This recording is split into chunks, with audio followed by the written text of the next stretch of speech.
Focus on here. The war is here, you guys. We have a war here.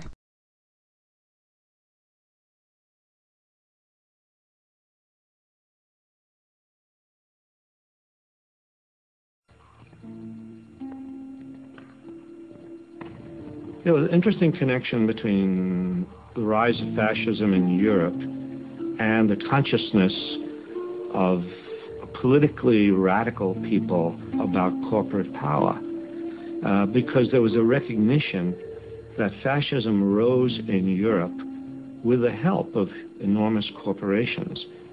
Mussolini was greatly admired all across the spectrum. Business loved him. Investment shot up. And suddenly when Hitler came in Germany, the same thing happened there. Investment shot up in Germany. He had the workforce under control. He was getting rid of dangerous left-wing elements. Investment opportunities were improving. There was no problems. These are wonderful countries. I think one of the greatest untold stories of the 20th century is the collusion between corporations, especially in America, and Nazi Germany. First, in terms of how the corporations from America helped to essentially rebuild Germany and support the early Nazi regime, and then, when the war broke out, figured out a way to keep everything going. So General Motors was able to keep Opel going, Ford was able to keep their thing going, and companies like Coca-Cola, because they couldn't keep the Coca-Cola going, so what they did was they invented Fanta Orange for the Germans. And that's how Coke was able to keep their profits coming in to Coca-Cola. So when you drink Fanta Orange, that's the Nazi drink. That was created so that Coke could continue making money while millions of people died. When Hitler came to power in 1933, his goal was to dismantle and destroy the Jewish community. This was an enterprise so fast that it required the resources of a computer. But in 1933, there was no computer. What there was the IBM punch card system, which controlled and stored information based upon the holes that were punched in various rows and columns. Naturally, there was no off-the-shelf software as there is today. Each application was custom designed, and an engineer had to personally configure it. Millions of people of all religions and nationalities and characteristics went through the concentration camp system. That's an extraordinary traffic management program that required an IBM system in every railroad direction and an IBM system in every concentration camp.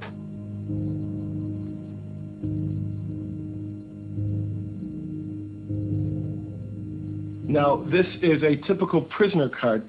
There are little boxes where all the information is to be punched in. We compare this information to the code sheet for concentration camps. And here you see Auschwitz is 1, Buchenwald 2, Dachau is 3. Now, what kinds of prisoners were they? They could be a Jehovah's Witness for 2, a homosexual for 3, communist for 6, or a Jew would be 8. Now, what was their status? 1 was released, 2 was transferred, 4 was executed, 5 was suicide, and 6. Code 6. Sonderbehandlung, special treatment, meant the gas chamber or sometimes a bullet. They would punch that number in, the material was tabulated, the machines were set, and of course the punch cards, by the millions, had to be printed, and they were printed exclusively by IBM, and the profits were recovered just after the war. I really do believe that that particular accusation has been fairly discredited as a serious accusation. That is, the fact that they have used equipment, that is a fact. But how they got it, how much cooperation they got, and any kind of collusion, trying to connect dots that are not connected, I think that's the part that is discredited. IBM would, of course, say that it had no control over its German subsidiary. But here on October 9th of 1941, a letter is being written directly to Thomas J. Watson with all sorts of detail about the activities of the German subsidiary. None of these machines were sold. They were all leased by IBM, and they had to be serviced on site once a month, even if that was at a concentration camp such as Dachau, Buchenwald. This is a typical contract with IBM and the Third Reich, which was instituted in 1942. It's not with the Dutch subsidiary. It's not with the German subsidiary. It is with the IBM Corporation in New York. You know, as it happens, I know that story.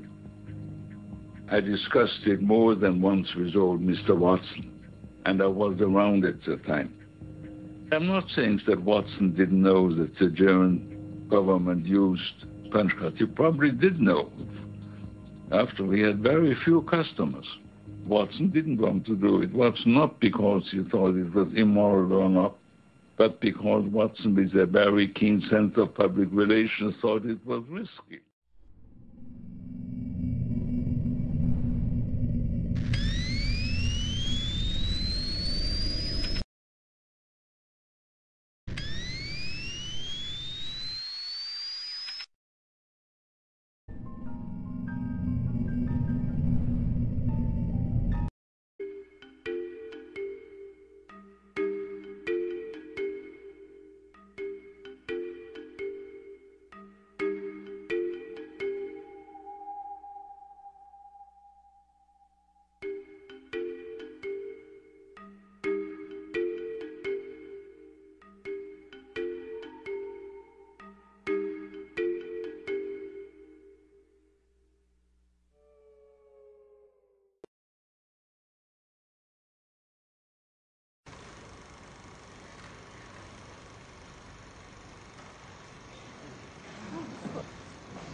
One of the major Illuminati companies in the world that comes up in my research constantly, Monsanto.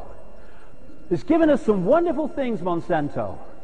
And what is it about? It's about playing with the genetics of the human body for reasons of suppressing our ability to express our true infinite genius and oneness of all, connecting with other dimensions of ourself. Not some spaceship, other dimensions of ourselves in our infinite mind. And also, it is about putting patents on seeds that farmers in the poorest countries of the world will have to pay the transnationals for to use to scratch a living of survival. That's what it's about. Hey, wait, let's see what it's really about. Do you know when fluoride was first put in drinking water? In the Nazi concentration camp. Stands back in amazement, can't believe it. This is Charles Perkins, a chemist, who wrote to the Lee Foundation for Nutritional Research, Milwaukee, Wisconsin, in 1954. And this is what he wrote. In the 1930s, Hitler and the German Nazis envisaged a world to be dominated and controlled by a Nazi philosophy of pan-Germanism. The German chemists worked out a very ingenious and far-reaching plan of mass control, which was submitted to and adopted by the German General Staff. This plan was to control the population in any given area through mass medication of drinking water supplies. By this method, they could control the population in whole areas, reduce population by water medication that would induce sterility in women, and so on. In this scheme of mass control, sodium fluoride occupied a prominent place. That's what it's about. Vaccinations, same bloody thing.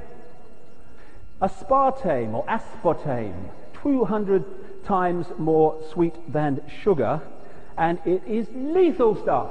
They actually tell American Air Force pilots not to drink soft drinks because it affects their ability to fly. Why? Because of the aspartame in it. It's now more and more in foods of all kinds. And they even have aspartame disease. It is a mind suppressant among many other things. Hey, who was the man who brought aspartame to the world by manipulating the authorities in America by putting people who supported him and his aspartame policies in positions of power to make that decision and removing those that would not? Oh, aspartame man. Donald Rumsfeld, who was put into Searle Pharmaceuticals in America